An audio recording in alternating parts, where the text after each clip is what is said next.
एके दिवशी अशीच आई बाजारात जाते. तेव्हा झाडावर बसलेली असते. अचानक पाऊस पडतो. ती पहिली दचकते, पण नंतर तिला खूप भारी वाटतं, कारण गारगार वाटत होतं. मग आई आल्यावर ती सगळी घटना सांगते. दुसऱ्या दिवशी परत चिऊ वाट बघत बसते, पण काय पाऊस आला नाही. दुसऱ्या दिवशी बघते तरी पण येत नाही.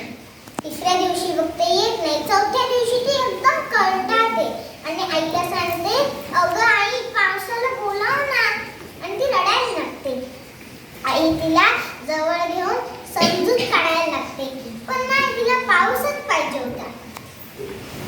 मग आकाशातून खार येते आणि म्हणते, काय झालं आमच्या चिऊला, रडू का करते?